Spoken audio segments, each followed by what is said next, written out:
This is very similar to having a radio and it not quite being on the station. You can hear the station, but there's what we call interference, and it's not sharp. Visually, that's what's happening when people see these ghostly, ethereal-type figures. So shape-shifting is not the movement from a dense physical body to a dense physical body. It would appear from the endless research that I've done and people I've talked to all over the world and all the rest of it put together, my own experiences sometimes, that what we're looking at are these hybrid bloodlines. Because of the hybrid nature of the DNA, the software program, they have a vibrational sympathy with that which interbred with them. And this doesn't have to be physical interbreeding either, as I'll come to. And so these bloodlines can be, quote, possessed, their emotional, mental faculties taken over much more easily than the general run of the population does not have that hybrid DNA, thus that vibrational sympathy, compatibility between the two energy fields. So what they're doing in effect is using the secret society network they've set up to manipulate these bodies into power, but in doing so they're putting themselves into power because they're controlling the mental and emotional processes of these vehicles. Now, when we look at, say that's a major politician or something, when we look at him with our five-sense sight, we are going to decode that level of him that is operating with invisible light. So what do we see? We see a human. But behind him, just outside of that frequency range, we'd see something very different. And I've met endless people who've seen it, who do have that ability to move their visual frequency range further than the norm. So what is happening is, with shape-shifting, or one way that it's happening, is sometimes that energy field just outside of visible light moves in to that frequency range. It sometimes happens when this vehicle is going through great emotional turmoil. I've had that story told to me many times when people have seen this, the circumstances surrounding it. And at that point, this energy field enters visible light and becomes the prime forward energy field. And then it goes back again. To the observer, who is decoding that energy field through the brain and turning it into a physical experience, what he observes only in his head is human, non-human, human. Did you see that? But it wasn't physical. It was a change in the decoding of the brain of the energy field it's observing.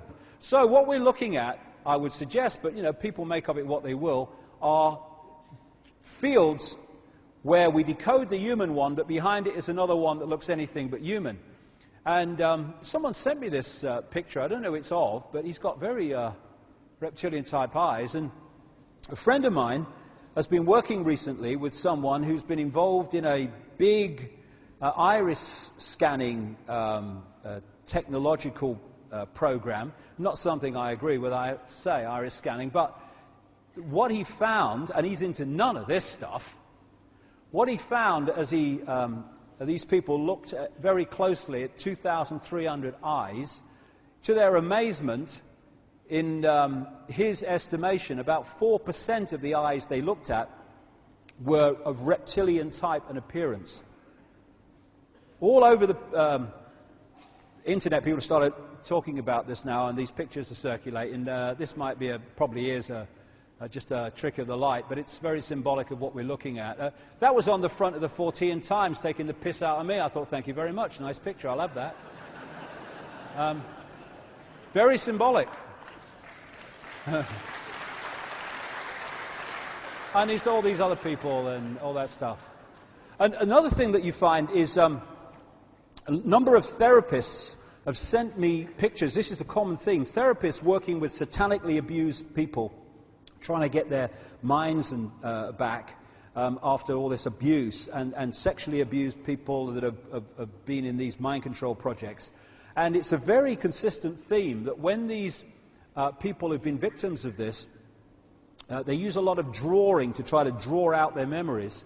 Again and again, what they draw are people with reptilian eyes. These are actually drawn by a satanically abused person, and these were sent to me with their permission by their therapist. Again, Roman Polanski, was talking from knowledge, shall I put it, when he made that film Rosemary's Baby in the 60s with Mia Farrow. And for anyone who doesn't know about that, if you can get hold of a copy, it's worth watching. Mia Farrow is pulled in unknowingly because they want her to interbreed with one of these non-human entities to give birth to a child of the bloodline. And this satanic group get hold of her and they put her under mind control and they, impregnate her and stuff. And towards the end of the film, when she starts to realize what's going on, she goes into this apartment where it all went on, and memories start to come back, and she sees the baby she gave birth to in a non-conscious state, and you have a quick flash of it in the movie, and it's a reptilian baby with reptilian eyes. Well, Polanski should know, let's put it that way. All the way through history, you have this theme of possession and of fighting the snake or fighting the dragon and all the rest of it. That's the theme I'm talking about, and it's the software hybrid bloodline, which has led to hybrid people, possessed people, being in positions of power. So you look at the human level, but what's behind it?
You said, from reverse speaking, I've learned about the reptilians, the plight of the people in the astral world, the reptilian eating of human meat, the net, the extent of the manipulation of all structures and beliefs, the cloaking of reptiles within people, the multi-dimensional nature of all of us, the role of other allies like the Pleiadians, the incoming of Planet X, as well as the true nature of the Creator.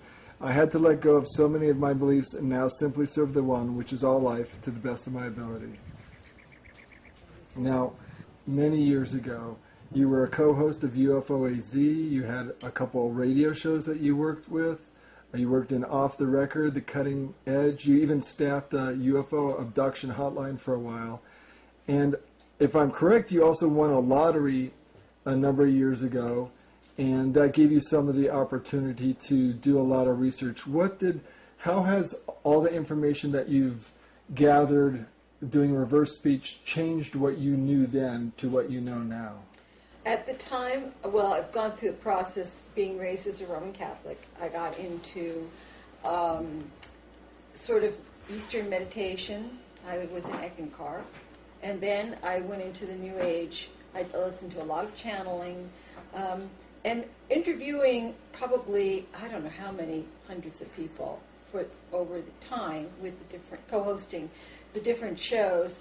I heard practically every belief system available on this planet, and I subscribed to the fact that we were living here to learn, that this was part of the journey, that karma and reincarnation played into it, that there were different levels of reality, and that in our day-to-day reality, we can create our own reality through our intention, through our thoughts, through our beliefs. And I had to let most all that go.